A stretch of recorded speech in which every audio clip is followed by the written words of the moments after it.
It's a little bit difficult when we can't have our hair or our makeup or our eyebrows or anything done at the minute. But I had none of that there, I think. I never had anybody. That was just, like, I was obviously in the kitchen that day.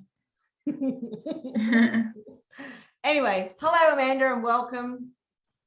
Hello. Thank you for asking. Yeah, it's good. It's good to see you and have a bit of one-on-one time. Yeah. We'll blame all those boys. They work us up every Tuesday night when we're in our... Honestly, last week, I was on fire last week. Doesn't take much these days, though, really. No. How are you feeling? How are you feeling? I mean, I am trying to remain optimistic, and I'm trying to focus on being grateful. Okay.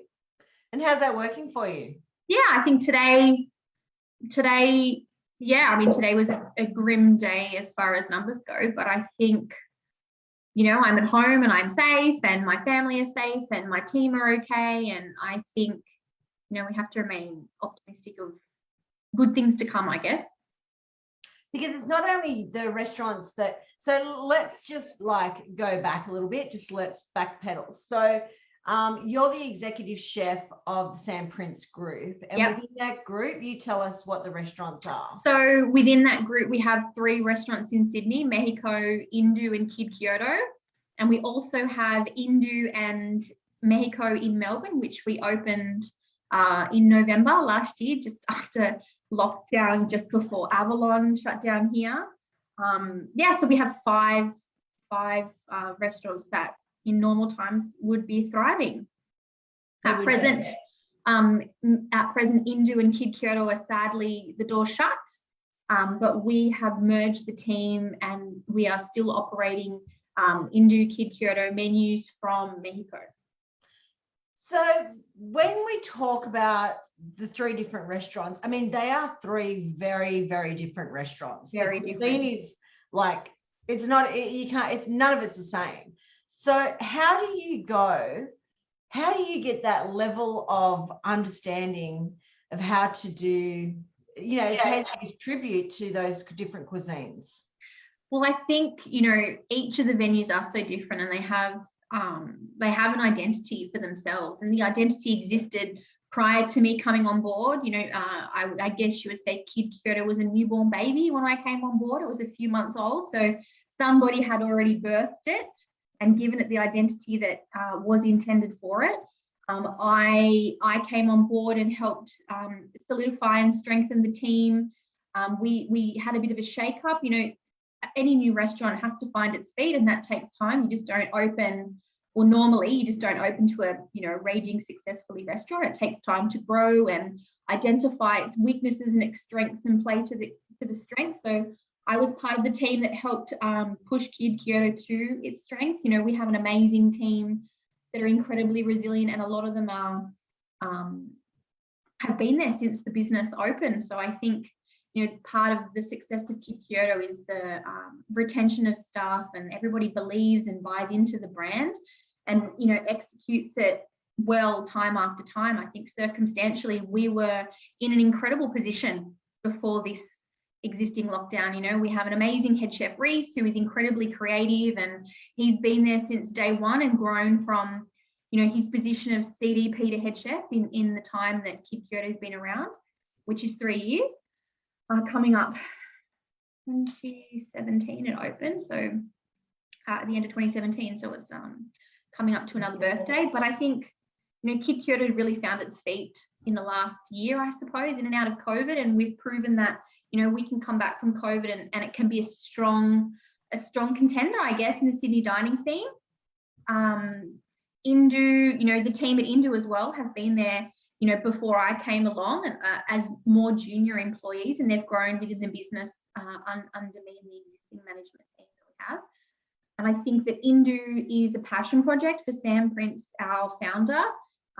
You know, we have a great guide for Sri Lankan food through his mum, Silika, who shares, you know, amazing recipes and insights for us to continue to grow that. Now, head chef there has been with us since we opened, again in a different position. I think that, you know, people are the pivotal part of our business that make the different cuisines stand out, I suppose. I mean, you've always so you come from Tasmania, yes? No, I'm from Sydney, but I lived in Tassie. I did a stint for a few years in Tassie, but not a Tassie. Oh, okay. Did you love Tasmania? What made you go? No. What made you go and want to start working in Tasmania? So, I mean, I would love it today. I think Tasmania is the most beautiful part of Australia to me, but I couldn't even tell you. I think it was like I don't even know, to be honest. And when I turned up in Tassie, I said to my now husband, I'm not living here. Let's turn around and go back after we just driven there from Sydney. I did my apprenticeship and I'm from Sydney. And then at the end, when I'd qualified and I guess I wanted something else, I applied for a job to go and work on the islands. I think it was Hamilton or Daydream or something like that, because who wouldn't? Like, it looked like it was the thing to do. Do your own Australian Kentucky tour. Yeah, well, the job for Hamilton Island never came to fruition. I remember them ringing and saying, "Oh, I'm really sorry, we don't have a job there, but would you be interested in going to Ayers Rock?" And I remember thinking, Ayers Rock, like, I remember doing projects on it at school, but I'd never been to the Northern Territory. I was, young and just qualified, and I was living at home. So I was like, yeah, sure, I'll go to Ayers Rock. Why not? And my then boyfriend's a chef as well, my now husband. We were like, let's go. Like, we had nothing to lose, really. So we flew there and we ended up working in Ayers Rock, and it was amazing. Like, absolutely. What did you love most about it? I think the camaraderie, I guess. Like, it was, we both went to work for the 5-star resort there, which had a large staff number, I suppose. There was huge kitchen teams, and it was very regimented. And the exec chef, he was really great. He's actually down in Tassie, I think, on Melbourne actually now. But we had an amazing team. There was heaps of young Aussies like us, or young people from all sorts of parts of Australia, really, who were there. So it was just, I don't know, I'd gone from working in restaurants and a hotel here to working in this hotel that had, like a proper lattice section with like a team of like 15 people, and a sushi chef and a buffet and a fine dining and room service. And they used to do Qantas catering and a bakery, and there was all these different facets in this huge facility, and we were treated really well. So I think the camaraderie of working and playing and being stuck in this place that nobody was from was fun. It was just fun, and I was keen and eager to learn different things. So, stock take and all those kinds of things I learned from an early on piece, because nobody wanted to do that count. The stock holding levels and stuff were huge. It used to take all day, but I loved it. I loved learning about making money, I guess, or how to do a good food cost. So that was kind of instilled from the beginning. And I was lucky enough, I worked in the fine dining restaurant. So the places where you worked was how well you were treated, I guess. Yeah. Yeah, so that was kind of where we started out. And then when we left Ayers Rock and came back to Sydney, I was very happy with what I was doing, but my husband had itchy feet. Well, my now husband had itchy feet, and he applied for Tassie and said, "Hey, we're moving to Tassie." And again, I thought, take a leap of faith. So what's it like being married to another chef?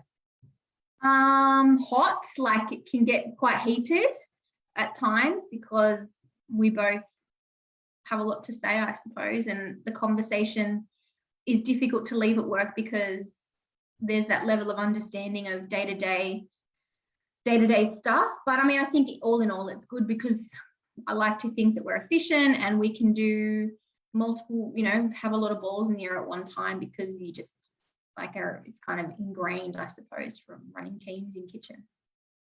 And so from Tasmania, was it from Tasmania that you went to the UK? Yeah. And would you say that was one of those, I don't know, springboard times of your career?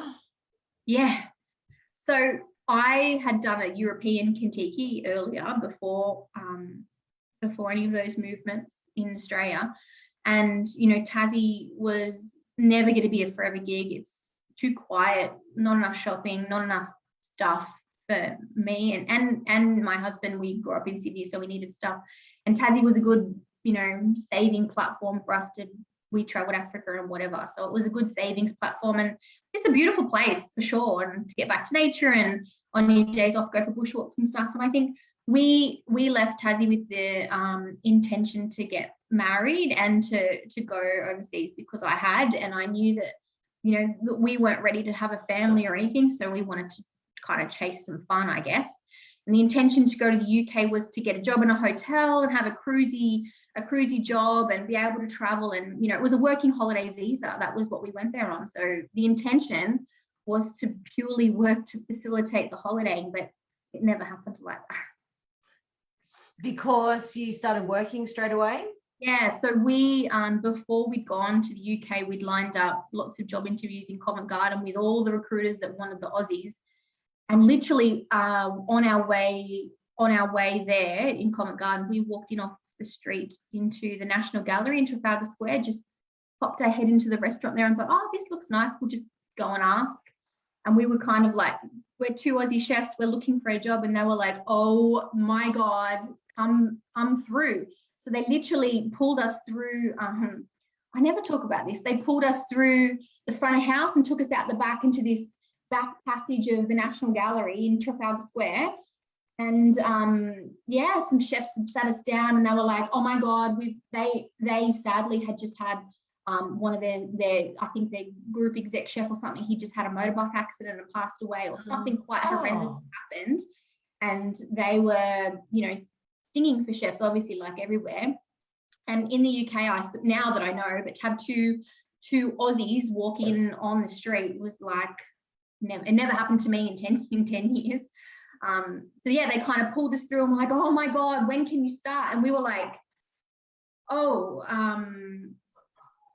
we're going to interviews. And they're like, you don't need to go see any recruiters, you know, we can hire you both. And then before I know it, we were being marched from Trafalgar Square to St James Park, which is walking distance, to a restaurant there called In the Park. And they were like, okay, one of you can work here and one of you can work there. And we were like, we don't really have time. Like, we've got to go to a recruiter interview. Like, that was what we had lined up. We never imagined it to roll like that. And then we kind of, I can't really remember what happened. I think we went to the recruiters, or maybe we didn't. I don't even remember going to the recruiters, to be honest. And Oliver Peyton was actually at In the Park when they took us down there. And they kind of talked about the business and whatever. And I was a bit like, oh, I don't know, like I just wanted to kind of chill. We'd worked hard to get to the UK and we'd literally just landed. Like, I wanted to have a minute to go shopping or whatever. And then Oliver was like, okay, so Tim, well, my husband, you can work at this restaurant and I want you to go and run this, you know, new concept that we're trying to get up in a place called Fulham Palace. Can you go there tomorrow? I think it must have been like a Friday or a Saturday. What was it called? Fulham Palace. Almost like Fuller Palace. Yeah. Fulham Palace. So I went there the next day and I guess the rest is history. I never really did that venue, but I came back for the Institute of Contemporary Art and then it kind of escalated from there. And yeah, I was, it just evolved really quickly into something that I never imagined. I just imagined I was planning to go and work for the Hilton or wherever with a massive group of chefs, so I could say I'm going away this weekend and there'd be no issue with taking time off. And then I found myself in this whirlwind job that was amazing and gave me some phenomenal opportunities. That's really exciting. So what was it like working for Oliver? I mean, I think have you ever watched him on TV? No, I actually haven't. He is amazing. He is I can't even articulate. It's just a very unique person. He is very descriptive and he's very creative and he's very flamboyant and he's very driven and he's very hungry and he wants to be on top of everything that was happening. And, you know, he was judging Great British Menu from when I started. And he is just... Do you think that that you've encumbered some of the, like, To me, the words that you've just used to describe Oliver is a lot of how I would use to describe you. Do you feel like he really was a really big role model for you? Yeah. And how Massive. that's good.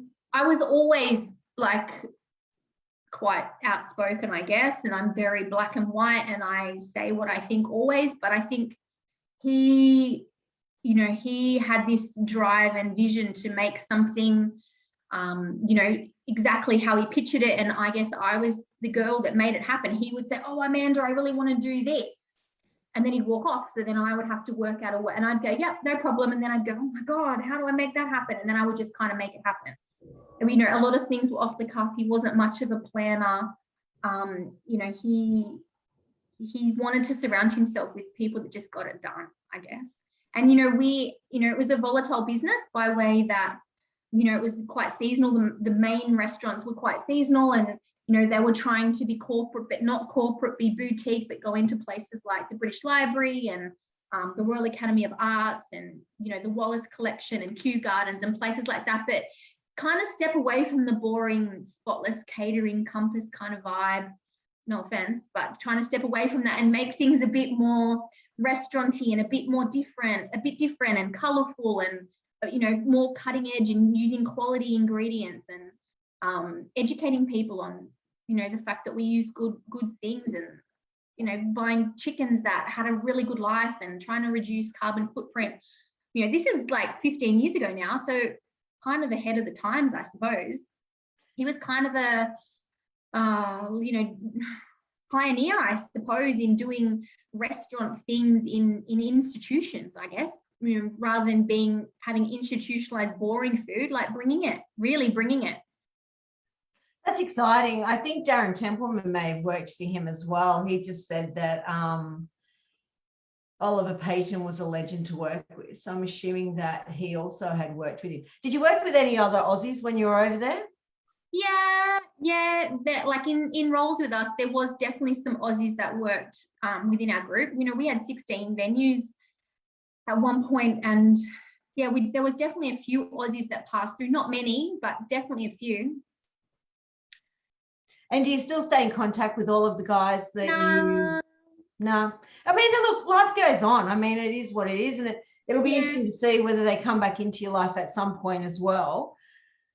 The UK, we've been back to the UK since and seen people there that I worked for, and we follow each other on Instagram and stuff. And the company I work for in London has changed now. It's kind of moved, and they've progressed into other areas. And I'm super proud of being part of their business. And I was there for a long time. They treated me like family while I was there, and it was just so amazing for my career, and it kind of just pushed out something that I never imagined would come from it. So when you finished up in the UK with Oliver, what was your next move? Like, what did you want to move into? We moved back to Australia. That was the only reason I stopped working for them, was because we planned to move back here, and we delayed it for so long. We went on a working holiday visa. We were coming back in 2 years, and then we were going to come back we were going to stay in London till the Olympics. Then we were going to stay till we got indefinite leave to remain, and then we were going to stay until we got our passport. And then we kind of ran out of excuses of where we'd stay, and we kind of felt like we were in a bit of a fantasy life. We were living in a 2-bedroom flat in central London. We didn't have a car. We were going on holidays every month, like it was an amazing life, but we just didn't see it being sustainable for the family that we started over there. And we kind of, came back. Did you have Ruby over there? Yeah, both of my daughters I had over there. So we kind of ran out of excuses and felt like all of our friends were having kids, and we were missing birthday parties and milestones, and we'd been there for 9 summers. So I guess we were kind of ready to come back and just give it a try to be back here. And we left a home over there, so we thought, if it goes tits up, we'll just go back. And how hard was it to settle back into Australia? Really hard. It was really. Why was it hard? It was hard because we had no network. Like, we'd forgotten suppliers. We had people that we had worked with, like we'd lost contact with. We just had zero network, zero. It was far more confronting than I thought it would be, because I guess I had, you know, if we were opening something new or doing something new, I could call on lots of people in the UK to help, you know, lift something up, whereas here, nothing. It was very hard. It was very hard to find, after being with somewhere for so long, like nearly 10 years, and my husband was in his job for like 8 years. It was to start again and have to put a CV and put yourself out there. It was kind of hard. It was, you know, because whilst the job and being a chef is definitely transferable between countries, it's kind of hard to kind of work out where you sit within the industry when you've been gone from it for so long. Yeah, it was hard. But luckily for me, I made touch with somebody overseas, and when I came back here and I did a little bit of consulting work with him, and then you know, I bounced around doing a few things that I didn't really love, and then, you know, I stumbled upon SPHG, and yeah, it's been awesome.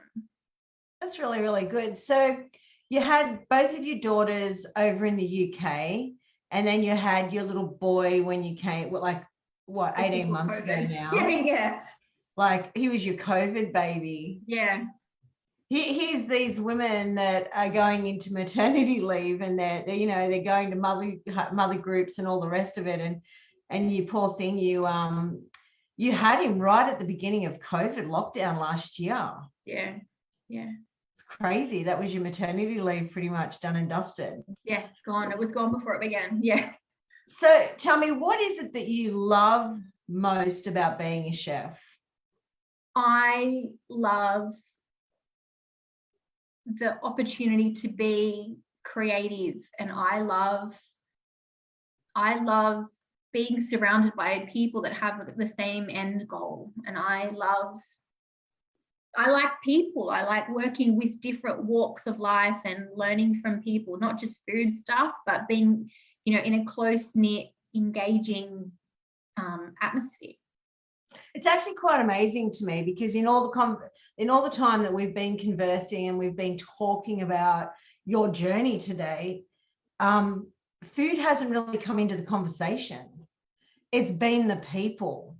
So you really are a person that likes to connect with people and really learn from others, and also pass on what you've learned as well. Yeah, I think it wasn't always like that. I feel like, you know, my early days of working in London and stuff, and in Sydney, it was about food and dishes and recipes and menus and all that kind of stuff. And then as my role progressed into taking more senior steps, it was more about nurturing and growing and empowering and training people to be good at what they want to be good at.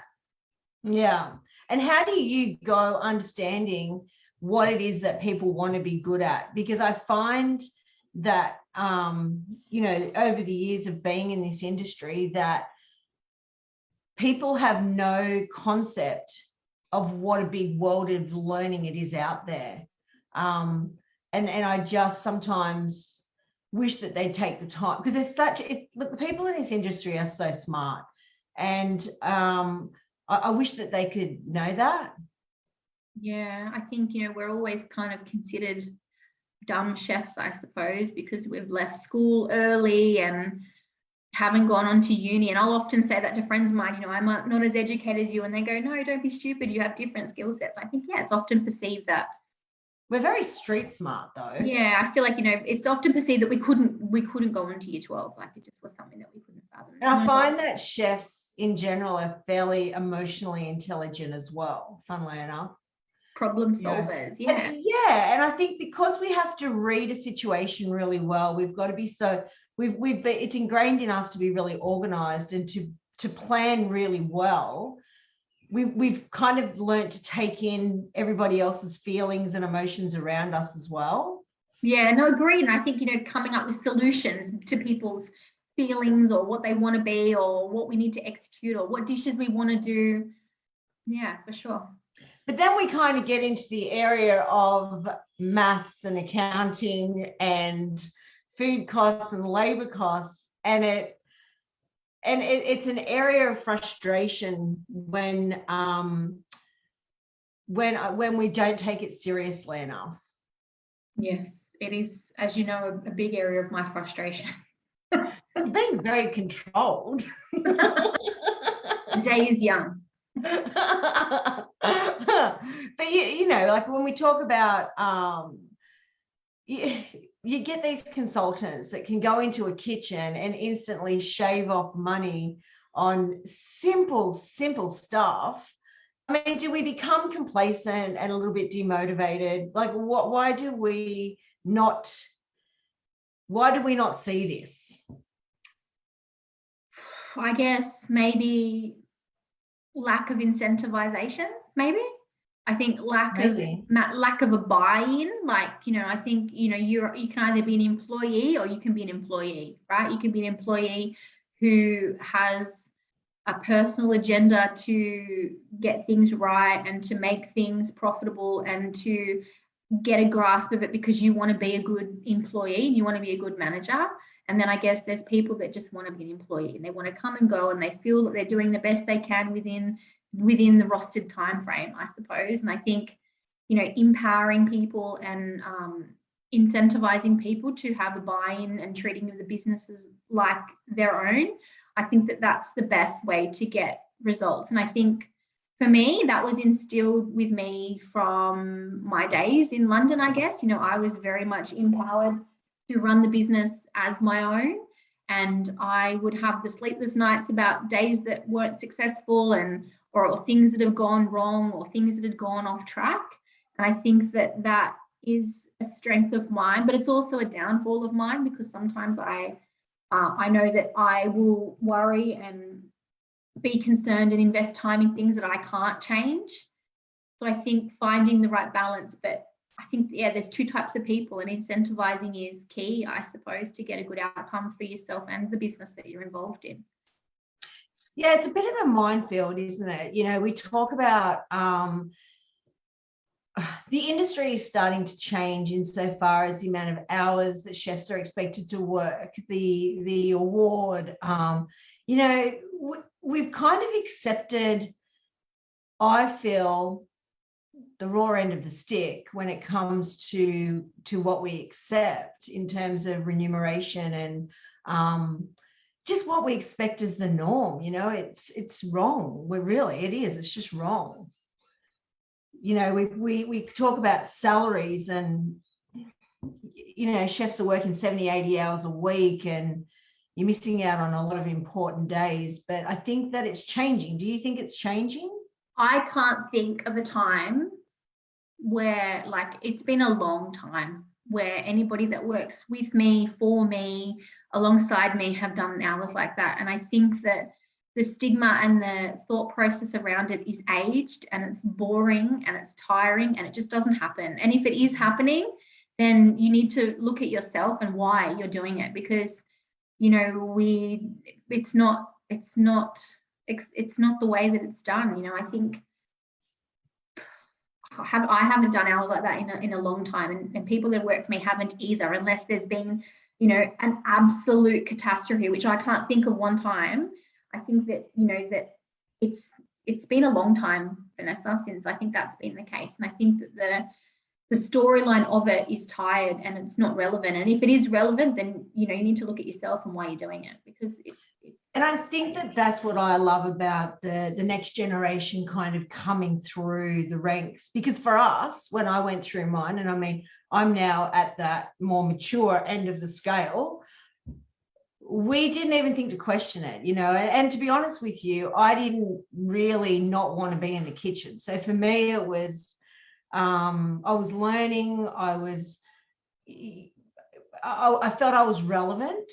And, you know, we did split shifts back when I was me too, through my apprenticeships, and they were tough. Like, it was kind of like, well, why would you bother going home? I mean, I lived in the country, so by the time I drove home, came back, my break would be pretty much over anyway. So we used to just work through. And I think that just became a part of what we did. Yeah, agreed. I was the same. Yeah. But I think it is good to see it now starting to change, and our mindsets have started to change. But it's even in the same as the old school mentality of working from home. You know, if you're not seen, it's kind of believed that you're not doing your job. But a lot of people are quite productive when they're able to work from home as opposed to working in an office. It's just the way it is. Look, like hands down, 100%. I know I'm usually positioned in a restaurant, and the conversations, and I digress. I'm the queen of digressing. Like, I get so much more done at home, and I live far from where our restaurants are, and just the reduced commute for me is so good for my soul for now. But I am missing it, which is odd. But I like the peace time of not being able to go anywhere, I suppose, which is weird. But I think going back to hours and hours of working and stuff, I mean, I remember most of my apprenticeship was doing 90 hours a week, and I literally couldn't go anywhere during my split shift because I didn't have a license for most of my apprenticeship. So it kind of was just like too bad, I suppose. And I remember having the most atrocious diet. I remember going to like the local supermarket and eating ice cream in my mid break, like in my split shift. And I remember sleeping on linen bags, like having a nap because I was so exhausted. And I don't remember doing anything else but working because I didn't want to be anywhere else because my friends were at work and I was learning, and I felt engaged and valued as a young team member. And sometimes I felt the opposite. I felt frightened. I felt expected that I had to do ridiculous hours because, the head chef was such a dragon and was so awful. And I just didn't want to be the next person in the, being yelled at. But, I think that there has to be a happy medium, like I spoke about people working less hours and stuff. And I think that that's important because, being socially aware of what's going on is completely different now. I guess now people that do split shifts, the time goes by fast because they're on Facebook or, those kinds of devices. We didn't have that. Like, there was nothing else to do besides laying on linen bags or reading a paper, which is reading a paper at 17. Yeah. Like there was nothing else to do, I guess. Whereas now, split shifts are taken up by streaming Netflix or whatever. And I mean, I'm not a big fan of split shifts, long split shifts. Like, I think an hour break's okay, but anything beyond that is just boring if you're unable to go home and have a rest. But I think, there has to be a level of understanding from millennials and younger people too that, whilst the expectation is you do 40, 42 hours a week, which is like, could you imagine back in like when we were doing apprenticeships, doing 40, 42 hours was something that we'd already achieved in 3 days. Like, it's a great thing. And I think a lot of people, whilst, there's that mentality of earning your stripes and stuff, sometimes there are times where there's weeks where you need to pick up the slack for your co-workers, and the hours might exceed 42. And I think that the problem we face now is, whilst I spruik and everybody should be doing less hours, sometimes there is a need to step up and help your co-mates out. And unfortunately, a lot of people are not willing to do so because we stick, we really like bang on about 40, 42 hours, and the desire or the want to do over and above sometimes is just not there, and it's hard to kind of find that balance.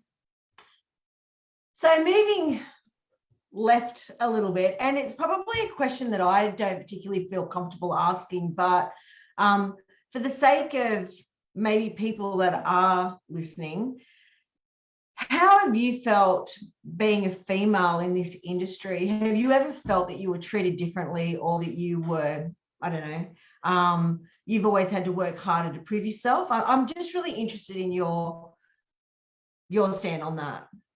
Have I felt different being a female? Yes. Many, many, many, many times over in lots of different settings. And I think that that's probably been the big driver for my resilience and my, my gob, I suppose, how mouthy I can be, because, the squeaky wheel gets the oil, right? So if you sit down and be passive and let people walk all over you, then, that's what's going to happen. If you kind of go, hang on a second, I'm here too, I think, that's kind of the way that I've overcome it. But for sure, especially being in London as a young, blonde, female Aussie, yeah, for sure.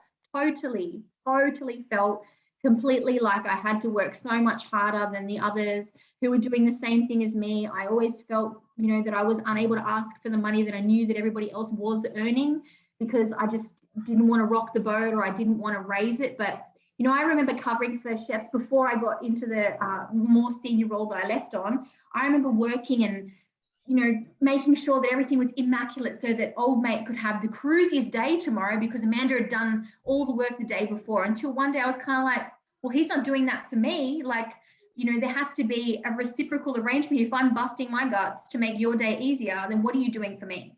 So I just kind of got brave, I suppose, and had those conversations, and then it kind of stopped. But I think that, yeah, naturally, like I think in any industry, guys seem to feel that they can rule it or are better. And until you highlight that they're not, or that you are as good, then it's like, for sure, right? Like that's kind of the thing. But I think it's definitely less now. You know, I work with an amazing female. We have a pretty, you know, a female heavy team. And I think that that's great. And in London, they used to incentivize, not me per se, my husband's, but used to incentivize for having female team members. You know, they'd have to have over 30% in the kitchens, which was a great initiative. I mean, you know, girls are as good workers for sure. Why would you not want to have a team full of girls? Do you think, you know, the one area that I've always admired women in the kitchen for is their ability to plan and to really run kitchens effectively in terms of costs. It's like taking on that nurturing, and I don't know, it's just something I find that women are quite good at. Do you, being a kitchen manager? Yeah, I think so. And I think the reason that it's a good strength for females is because they have empathy. So you can, I think so as well. I absolutely empathize agree with you. the struggles that your team are having, and you can kind of find a solution that's kind of based around empathy of how you're feeling and how you're going to get through it and what can I do to help you get through it. Yeah, there's definitely guys that have the same empathy, but it's I think it's more common in girls. And I think I find with my team of girls, you know, they're always like, yeah, it's okay, we'll work it out, you know, kind of caring in the mythology and wanting to find a solution, whereas often guys will be like, nah, can't do it. And like, that's it. Whereas I think girls will dwell and go, can I? Or especially when the guys say they can't, the girls want to be able to say yes because of that, trying to one up, I guess. That's really interesting. So tell me, motherhood and like you've got a full-on role, like there's no sort of kidding about it. I mean, you're an executive chef running 5 venues, you're running a P&L, you're running a team, a brigade across all these venues. How do you manage that and still obtain the work-life balance that you do? To be honest, I think it comes down to having a trusting employer. I think that that's key. For me, especially, like my role in London was very versatile, and I had kids there, and I never use my kids as an excuse for stuff. And I think that that's where the trust comes back on you. Like I would never, you know, I'm not saying that people, you know, people don't have genuine excuses, but I don't use my kids for an excuse. And I think that, you know, the lucky balance in my household is that we both have roles where we can be flexible in them to some degree. But I really think it's down to having a good work ethic and having a trusting employer and making sure that you're giving back as much as you're getting. That's how I find. Like I know for sure that there's some days that I can't achieve what I need to achieve within business hours, and then I'll come and finish stuff off late at night, or you know, on a day when I wouldn't normally be working. And I know that I'm trusted to do so to get the job done. And I think that it would be incredibly difficult to have the work-life balance that I have now if I didn't have that freedom and trust, I guess. But in saying that, also I wouldn't be involved in a business that didn't allow me to have that trust, because it just wouldn't suit my business. So I'm incredibly lucky to have a really supportive employer who trusts me now. But if I was to go elsewhere, which I'm not intending to, but I would have to find somewhere that would give me that work-life balance, because being a mum is an important job too, and it's no less important than the job that helps me provide for my family. But there has to be, you know, there has to be a happy medium. And I struggle too sometimes at getting the right balance. You know, I might be bathing my kid and get a phone call, and I'll take the phone call when in reality I probably should just leave the phone call and pick it up the next day. So I'll jeopardize doing something with my kids versus answering the call. And I'm getting much better at doing that, in having that balance. But I've struggled with that for a long time. And did you get parental guilt, I suppose, you know, when you when you were having to work, or not having to work, but we choose it's a choice, we chose right? to work. Did you go through that whole parental guilt period at all? I'm not really that kind of person. I'm not an overly maternal person. And I think, looking back, when my girls were little, I missed a lot. I definitely did in London, and I didn't really notice it at the time because it was just what we did. And now that I've been, due to COVID, I've been working from home and I've been able to see my son reach milestones that I kind of missed before. So I have retrospective guilt, I guess, by thinking, oh, I didn't see that because I was working. Or whereas the good thing to come out of COVID is I guess I've been able to see these milestones that I missed for the two kids prior, which is a bit sad, but. Yeah, that's good, because I know that it is something that a lot of females that I know do struggle with. They just put a lot of guilt on themselves, and I mean, at the end of the day, I just think that we try to be everything, and fathers are the same. I mean, we just try to do what we do. You can't unpack it sometimes. We always made sure that the kids fit in with our life rather than us fitting in with the kids' life. And I think that not everybody has that outlook, and I think that that's cool. But, a week after having our first daughter, we were going to restaurants and doing exactly what we were doing and just dragging her along with us. And the travel and stuff, we did with the other kids as well. But I think, we've always, and I'm lucky, my husband is really hands-on, and because of our jobs being the nature that they are, we've been able to be flexible and not have to have loads of childcare because we've sacrificed time together for that. So, for example, in London, we had lots of help, but he would have 2 days off and I would have 2 days off. So that's 4 days that you don't need to have care for the kids. So then you only need to have 3 days worth of care. And it definitely compromises family time and time together as a couple. But we were fortunate enough to be together for a long time before we had kids. And we just feel like that's the sacrifice that we have to make with each other to be able to be there as much as possible with our kids, and we'll just catch up later. But sometimes it then becomes quality over quantity, right? I mean, you just make sure that the time that you have, you use it wisely. Yeah. So as I mean, what are you now? Like, you're like 30, you're like a spring chicken still. I mean, I'm not 30, but yeah. Sorry? I'm definitely not 30, but I feel young. Today I feel young. You always look young. So what would the 30-year-old Amanda say to the, I don't know, how old were you when you started to think about becoming a chef? Well, I started my apprenticeship at 16. Okay, so what would the 30-year-old Amanda say to the 16-year-old Amanda today, knowing everything that she knows?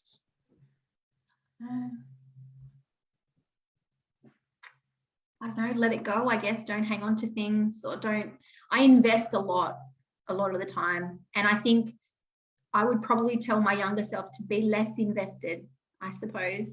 As an apprentice, I took so much on myself, and it used to just completely absorb me because I was so stressed and worried. And I think that I probably would have enjoyed those years more if I was just an apprentice or a very caring apprentice. But I took a lot on, and I think I missed out on a lot of fun, like going out and prioritizing friends and high school people that I lost contact because work was it.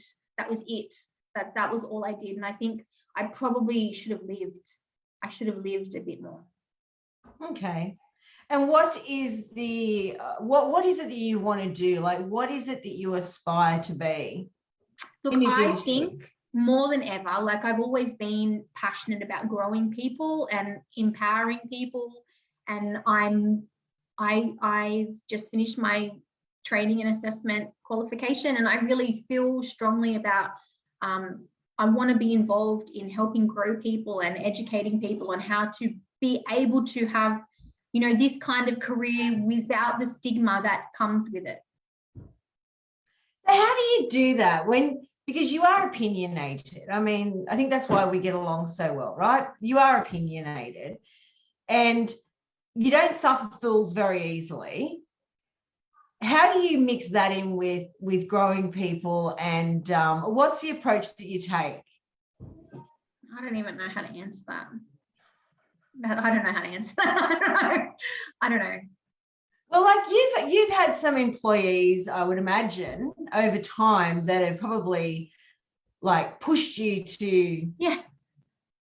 How do you manage that? Like it's you at the same time too, as being a very strong, independent person, you are still very much a patient, empathetic, inspiring person as well. I mean, you've got a really nice balance.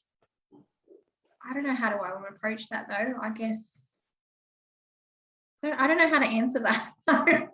Well, would it be something like, you always kind of treat people the way that you would have wanted to have been treated? Yeah, of course. I think, not being a jerk is something that's important, I suppose, because you don't want to lose people from the get-go. And yeah, talking to people like you wanted to be spoken to yourself. You won't find me yelling at people or making myself look stupid by being unable to convey a message in an appropriate adult way.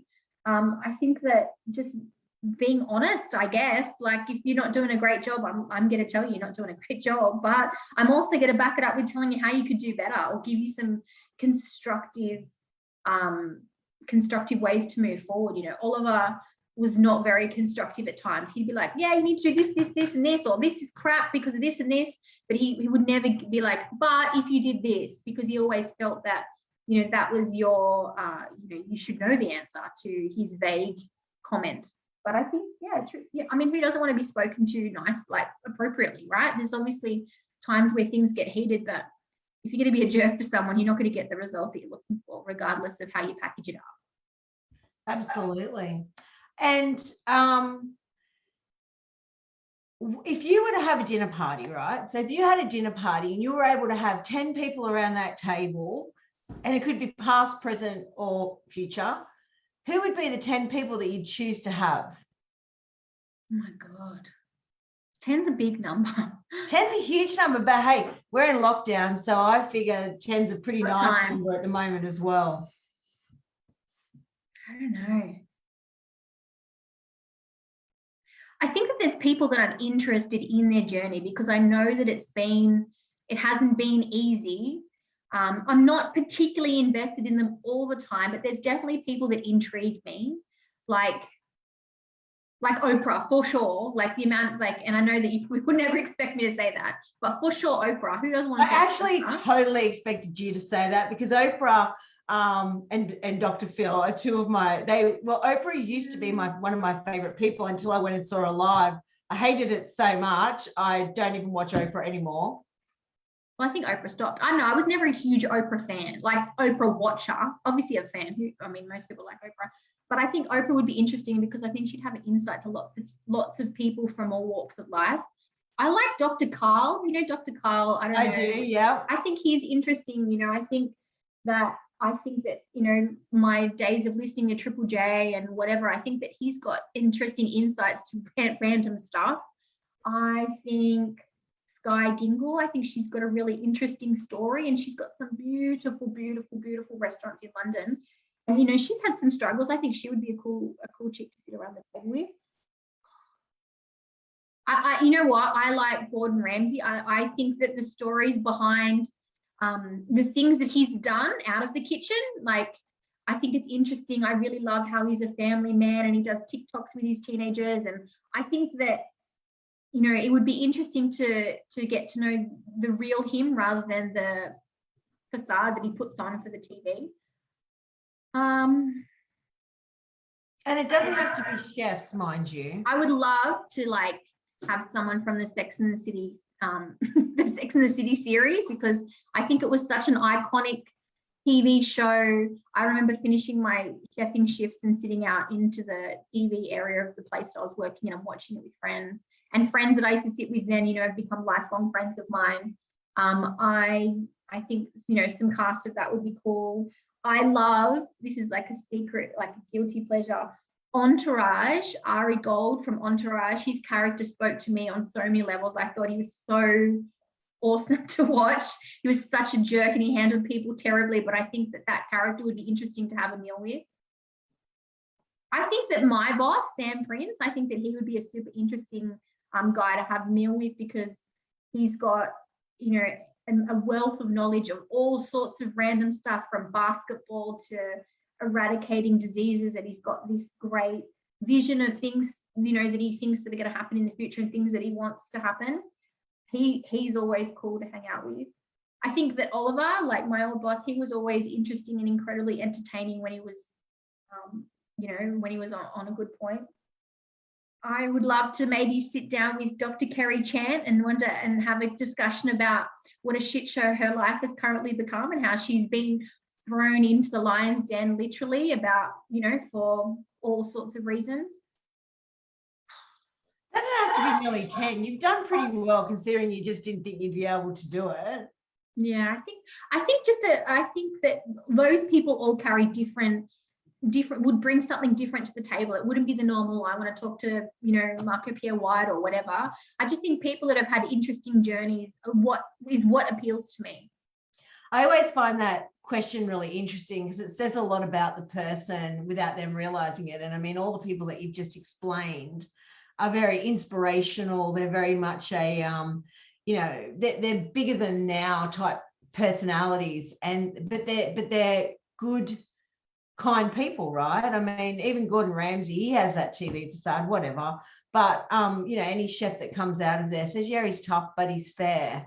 I think it's the dad thing for me. Like, I know, you know, I've been to some of his restaurants and whatever, and I think I really like, I guess it's the Instagram, right? It's the bits that you see behind the scenes that aren't edited. And I really love how he seems like he's a family guy and he's doing lots of stuff with his kids. You know, I think that people like that could just be so far away from their families, you know, through extension of doing other things and prioritizing. And I think it's mostly all this stuff has come through Instagram of people that I follow and that I think are interesting, and I like to see the stuff that they do behind closed doors.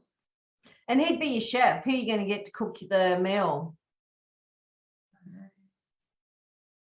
I don't know. I'm not sure. Maybe Reese. I was going to say Reese would be amazing. Reese is good. He's always good for a chat as well. But yeah, I think. Could you imagine him getting around the table? Oh my God. No, I couldn't. Well, my friend, it's been an absolute pleasure and a privilege. And I think it's been a nice conversation. And if you could leave on one note today, what would you pass on to people? That this will pass. That this will pass and we will forget about this. I think that's at the forefront of everybody's mind, right? We kind of semi-forgot about it last year, and I guess that's why we're in the position that we're in, because it was forgotten about when it probably shouldn't have been. But, you know, I think that resilience is a strong quality that most Australians have, and I think that we have an amazing ability to love summer, and that hope, like God willing, all of this will be behind us and this will pass. I love the fact that we've just spoken for the best part of an hour and not even touched COVID. Good, right? I guess that's great. Yeah. It's good just to be able to try and, you know, remove yourself from it, even just for a short period of time, to be able to focus on the things that really do matter. And, you know, as you said, caring for people, growing people, you know, looking at skills, understanding the industry. Like, there's so many things for people to focus on other than what's just happening at the minute. Yeah, totally. Reflection is, you know, part of growing, right? Absolutely. On that note, my friend, we've got 6:30 tonight. Oh, yes. with our group discussion. Hopefully I don't get as hot as I did last week. Oh, I think it's all good. You know, these things are what everyone else is thinking as well. So it's important that we discuss them. But thank you for today. It's been great. I really enjoyed it. Thank you for asking me. Anytime. Pleasure. All right. Bye. Yeah. Bye. Bye, everybody. Thank you for tuning in.